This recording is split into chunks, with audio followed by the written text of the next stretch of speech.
मंगलम गरुड़ध्वजा मंगलम पुंडरीकाक्षं मंगलायतनो हरि। राधे श्री राधे राधे राधे श्री राधे गोविंद राधे गोपाल राधे श्री राधे रुक्मिणी राधे श्री राधे श्री राधे राधे राधे श्री राधे रुक्मिणी राधे रुक्मिणी राधे गोविंद राधे गोपाल राधे। बोलिए श्री कृष्ण भगवान की जय। आज आप श्री परशु जी की सुंदर कथा श्रवण करेंगे। परशु कौन थे और उनका विशेष परिचय आपको श्रवण कराया जा रहा है। क्या कृपया ध्यानपूर्वक सुनें। सुभद्रा कुमार अभिमन्यु की पत्नी महाराज विराट की पुत्री उत्तरा गर्भवती थी। सुभद्रा कुमार अभिमन्यु की जो पत्नी थी, सुभद्रा कुमार अभिमन्यु की जो पत्नी महाराज विराट की थी, महाराज विराट की पुत्री उत्तरा गर्भवती थी और उनके उधर में कौरव एवं पांडवों का एकमात्र वंशधर था उत्तरा। इस प्रकार है अश्वत्थामा ने उस गर्भस्थ बालक का विनाश करने के लिए ब्रह्मास्त्र का प्रयोग किया। अश्वत्थामा जो थे, उसने गर्भ में जो बालक था उसका विनाश का सोचा और ब्रह्मास्त्र का प्रयोग कर दिया।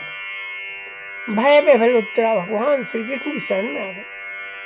उत्तरा भगवान श्री कृष्ण की शरण ले ली। भगवान उत्तरा ने, भगवान ने उसे, तो उत्तरा जो है भगवान श्री कृष्ण की शरण में चली गई और अश्वत्थामा ने जो है ब्रह्मास्त्र उठाया कि इसका विनाश हो जाए इस गर्भ का। भगवान ने उसे अभयदान दिया और बालक की रक्षा के लिए सूक्ष्म रूप से उत्तरा के गर्भ में स्वयं पहुंच गए और भगवान स्वयं उत्तरा के गर्भ में पहुंच गए। बताइए, भगवान के लीला चरित्र बड़ा विचित्र। भगवान स्वयं उस उत्तरा के गर्भ में पहुंच गए और गर्भस्थ शिशु ने देखा कि एक प्रचंड तेज चारों ओर से समुद्र की भांति उड़ता हुआ उसे भस्म करने आ रहा है। उन्होंने देखा गर्भ में कि प्रचंड तेज जो है विनाश के लिए आ रहा है। तो उसी समय बालक ने अंगूठे के बराबर ज्योतिर्मय भगवान को अपने पास देखा। भगवान को अंगूठा के बराबर प्रकाश में देखा। इसके पश्चात अपने कमल नेत्रों से बालक को स्नेहपूर्वक देख रहे थे। बालक को भगवान अपने कमल नेत्रों से भक्तवत्सल प्रेम पूर्वक देख रहे थे प्रभु। और उसके सुंदर श्याम वर्ण पर पीतांबर की अद्भुत शोभा थी। मुकुट, कुंडल और अंगद, किंकणी प्रभृति मणिमय आभरण उन्होंने धारण कर रखे थे। इतने उनके पास जो है आयुध थे और उनकी 4 भुजाएं थी भगवान की और उनमें शंख चक्र गदा पद्म थे। भगवान शंख चक्र पद्म धारण किए, एक हाथ में शंख रखे हुए थे, चक्र चल रहा था प्रभु का और पद्म कमल धारण किए हुए थे और वज्र हाथ में था। अपनी गदा को उल्का को समान चारों ओर सिद्धा से घुमाकर भगवान उस उमड़ते आते अस्त्र तेज को बराबर नष्ट करते जा रहे थे। भगवान जो है उस तेज को नष्ट करते जा रहे थे। इस प्रकार बालक 10 महीने तक भगवान को देखता रहा। कितने महीने तक? भगवान बालक 10 महीने तक देखता रहा उस बालक, और यह सोचता ही रहा ये कौन है। जन्म का समय आने पर भगवान वहाँ से अदृश्य हो गए। जैसे ही जन्म हुआ तो भगवान वहाँ से अदृश्य हो गए और बालक मृत सा उत्पन्न हुआ। बालक ऐसा उत्पन्न हुआ है जैसे कि इसकी मृत्यु हो गई, क्योंकि जन्म के समय उस पर ब्रह्मास्त्र का प्रभाव पड़ गया था। और तुरंत श्री कृष्णचंद्र प्रसूति का गृह में आए और उन्होंने उस शिशु को जीवित कर दिया। यही बालक परीक्षित के नाम से प्रसिद्ध हुआ और ये श्री कृष्ण भगवान ने किया। ये बालक परीक्षित के रूप में उत्पन्न हुए। इस बालक के ऊपर ब्रह्मास्त्र का प्रभाव था। वही जन्म के बाद वह परीक्षित के रूप में प्रकट हुए और जब परीक्षित बड़े हुए पांडवों ने उन्हें राज्य सौंप दिया। पांडवों ने उन्हें राज्य सौंप दिया। स्वयं हिमालय पर चले गए। प्रतापी एवं धर्मात्मा परीक्षित ने राज्य में पूरी शोभा स्थापित की। एक दिन जब वे दिग्विजय करने निकले थे तो इन्होंने एक उज्जवल सांड देखा। एक लंबा मोटा सांड देखा और जिसके 3 पैर टूट गए थे, केवल एक ही पैर शेष था। ऐसा वैसा पास ही एक गाय रोती हुई उदास खड़ी थी। एक कालचे रंग का सूत्र राजाओं की भांति मुकुट पहने हाथ में और डंडा लिए गाय और बैल को पीट रहा था। गाय और बैल को पीट रहा था।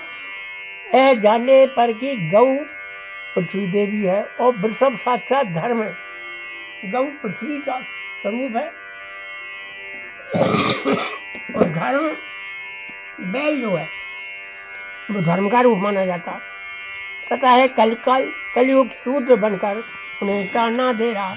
जब कलिकाल आएगा भैया, कलिकाल जब आएगा तो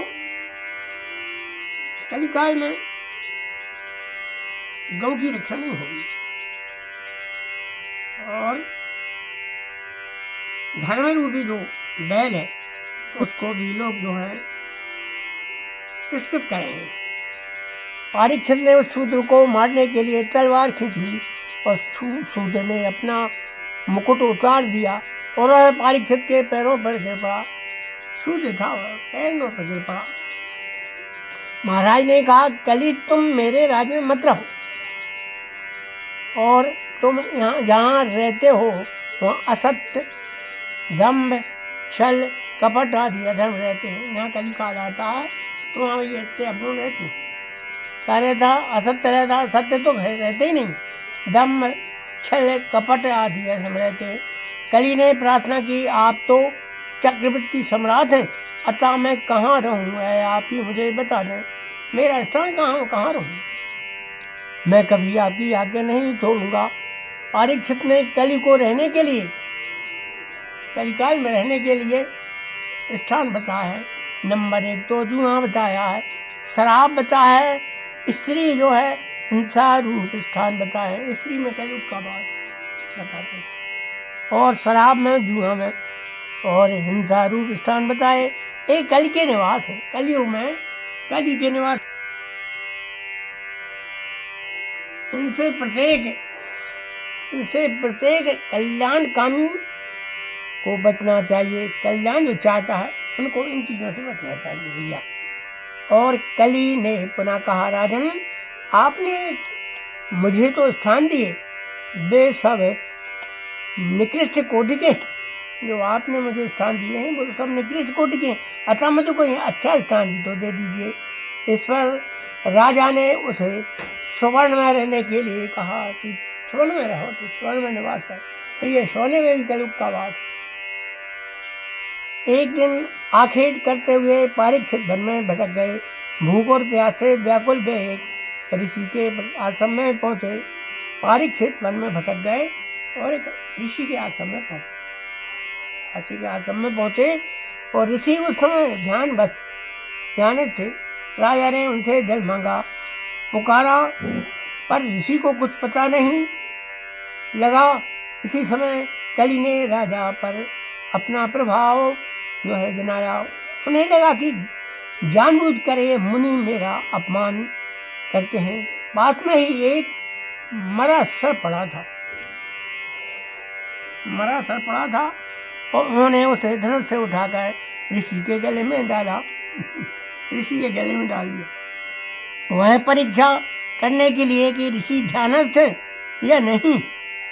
और फिर वे राजधानी लौट गए।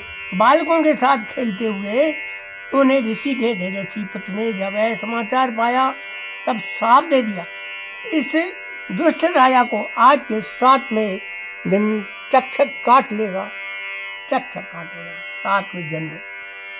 और उस समय वे भीमसेन द्वारा विजित माधव राज जरासंध का स्वर्ण मुकुट सिर पर धारण किए थे। कौन का?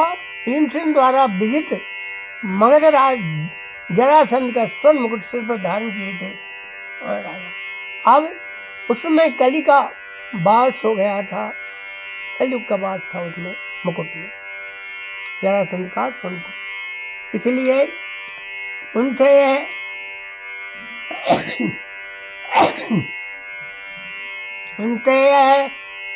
उनसे अकर्णीकृत हो गया था। घर पहुंचकर मुकुट उतारने पर परीक्षित को स्मरण आया कि मुझसे आज बहुत बड़ा अपराध हो गया। वे पश्चाताप कर ही रहे थे, इतने में श्राप की बात का उन्हें पता लगा। इससे राजा ने तनिक भी दुख नहीं हुआ। अपने पुत्र जन्मेजय को राज देकर वे गंगा तट पर जा बैठे। अपना पुत्र था जन्मेजय, उसे उन्होंने राज तिलक करके और गंगा तट पर जा बैठे। 7 दिनों तो उन्होंने निर्जला व्रत करके निश्चय किया। उनके पास उस समय बहुत से ऋषि मुनि आए। परीक्षित ने कहा, ऋषिगण, मुझे श्राप मिला। यह तो मुझ पर भगवान की कृपा ही हुई है। मैं विषय भोगों में आसक्त हो रहा था, दाय में भगवान ने श्राप के बहाने मुझे उनसे अलग कर दिया। अब आप मुझे भगवान का पावन चरित्र सुनाइए। उसी समय वहाँ घूमते हुए सुखदेव जी पहुँच गए। अचानक सुखदेव जी वहाँ पर आए, ऋषि जी, और परीक्षित ने उनका पूजन किया। और उनके पूछने पर सुखदेव जी ने 7 दिनों में उन्हें पूरे श्रीमद् भागवत का उपदेश किया। अंत में परीक्षित ने अपना चित्त भगवान में लगा दिया और तक्षक ने आकर उन्हें काटा और उसके विष से उनकी देह भस्म हो गई। पर वे तो पहले ही शरीर ऊपर उठ चुके थे, उसको सबका पता तक ही नहीं चला।